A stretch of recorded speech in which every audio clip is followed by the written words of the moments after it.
اعتراف کروایا ہے کہ مالک عبادت بس تیری، وہ ایاک نستعین، مالک مدد بس تجھ سے، بس۔ واقعہ یہی ہے کہ آیت کا جو میں نے ترجمہ کیا پوری ذمہ داری سے کیا، بس عبادت تیری، بس مدد تجھ سے اور کسی سے نہیں۔ میں دیکھ رہے ہو نا، یہی تو موقع کی جگہ تھی جہاں ہمارے دوستوں کو یہ موقع ملا کہ بھائی یا رسول اللہ شرک ہے، یہی تو وہ موقع تھا جہاں میرے دوستوں کو گنجائش مل گئی یہ بات کہنے کی کہ یا رسول اللہ شرک ہے، بدعت ہے۔ اچھا تو یا رسول اللہ بدعت ہے، پھر کیوں بدعت ہے؟ کہا تم نے مدد تو فقط اللہ سے، مدد تو فقط اللہ سے، یہ تم نے کیسے یا رسول اللہ کہہ دیا؟ اچھا لیکن میں جب اذان دیتا ہوں اور جب میں تشہد پڑھتا ہوں، تمہارا مؤذن اذان میں کہتا ہے اشہد ان محمد رسول اللہ، میں گواہی دیتا ہوں، ترجمہ کر رہا ہوں، قبول کرو میرے ترجمے کو کہ میں گواہی دیتا ہوں کہ محمد اللہ کے رسول تھے لیکن انتقال فرما گئے۔ یہ انتہائی احمقانہ ترجمہ ہوگا۔ میں گواہی دیتا ہوں کہ محمد اللہ کے رسول ہیں تو دل میں رکھے ہوئے کہ تھے، زبان سے کہہ رہا ہے کہ ہیں۔ جہاں دل اور زبان میں اختلاف ہو جائے اسے اسلام نہیں کہتے، منافقت کہتے۔ ہمارا بھی عقیدہ ہے کہ مدد فقط اللہ سے، عبادت فقط اللہ کی، لیکن اب میری ایک بات کا جواب دیتے جاؤ، نماز اللہ کی سب سے بڑی عبادت تو یہی ہے، نماز سے بڑی تو کوئی عبادت ہی نہیں ہے اللہ کی۔ جب اب میں نماز پڑھنے کے لیے کھڑا ہوا، اذان دوں، ذکر محمد اشہد ان محمد رسول اللہ موجود، اقامت دینے کھڑا ہوا اس میں پھر اشہد ان محمد رسول اللہ موجود، تشہد میں پہنچا اشہد ان محمد عبدہ و رسولہ۔ اب نماز کو ختم کر رہا ہوں، السلام علیکم ایھا النبی۔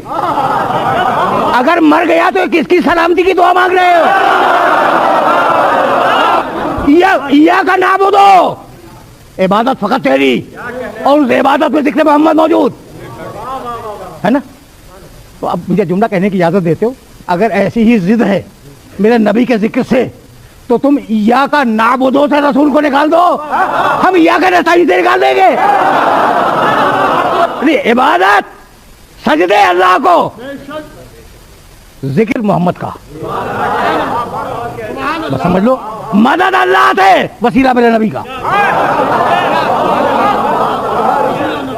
اب عبادت سمجھ میں آ گئی، عبادت سمجھ میں آ گئی۔ اب میں مجبور ہوں، وقضى ربک، یہ بڑا زور ہے اس حکم میں، وقضى ربک اللہ تعبدوا الا ایاہ، اللہ کا حتمی فیصلہ ہے، حتمی، کہ اللہ کے علاوہ کسی کی عبادت نہیں ہوگی، عبادت صرف اللہ کی، قضى ربک فیصلہ ہے حتمی،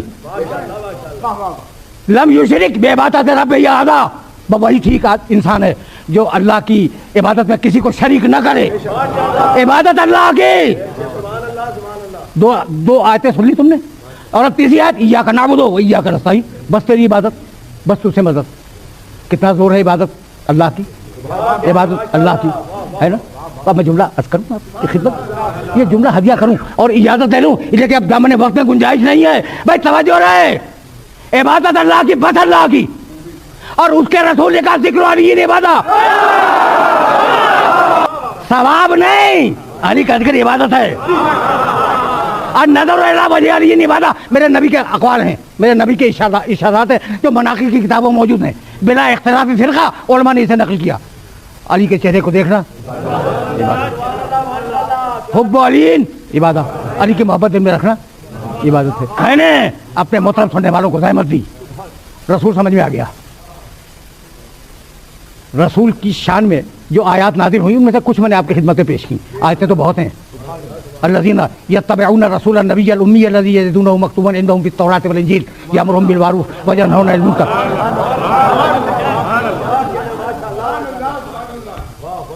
طویل آیت ہے، لیکن بس دو آیتوں کی طرف تمہیں توجہ دلاؤں۔ انما المؤمنون الذین آمنوا باللہ ورسولہ وَإِذَا كَانُوا عَلَىٰ أَمْرٍ جَامِعٍ لَمْ يَذْهَبُوا حَتَّىٰ يَسْتَأْذِنُوهُ، سورہ نور۔ مومن بس وہ ہیں، انما کے ساتھ ہے یہ، مومن بس وہ ہیں جو ایمان لائے اللہ پر اور رسول پر، اور رسول اگر کسی اجتماعی کام میں ہو تو اس کی اجازت کے بغیر اسے چھوڑ کے نہ جائیں. اور سورہ حجرات انما المؤمنون الذین آمنوا باللہ ورسولہ ثم لم یرتابوا. مومن فقط وہی ہیں جو ایمان لائے اللہ پر اور اس کے رسول پر, اور پھر نہ توحید میں شک کریں نہ رسالت میں شک کریں. اولئک هم الصادقون, سچے مومن وہی ہیں. انما کی طاقت, انما کے معنی جو بات کہی جا رہی ہے اس کے علاوہ نہیں. انما میں فورس ہے, انما میں قوت ہے. انما انا بشر مثلکم, میں تم جیسا بشر ہوں.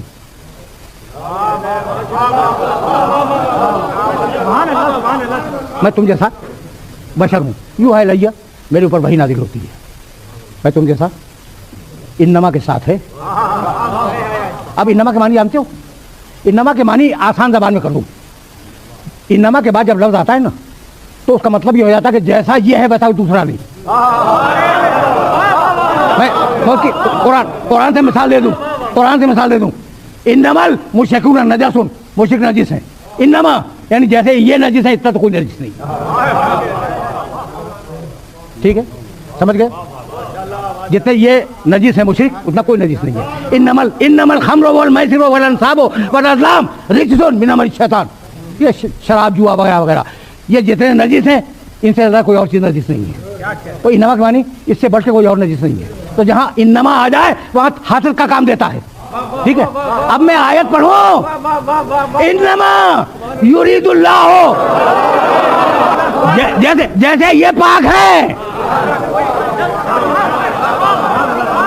تو بھائی یہ جملہ میں نے کیوں کہا؟ انما کی طاقت اس کے ساتھ ہے. انما یرید اللہ لیذھب عنکم الرجس, رجس کو ہم دور رکھیں گے, ہم تم سے رجس کو دور رکھیں گے. اب جاؤ لغت کی کتابیں ڈھونڈو. اے آل محمد ہم رجس کو تم سے دور رکھیں گے.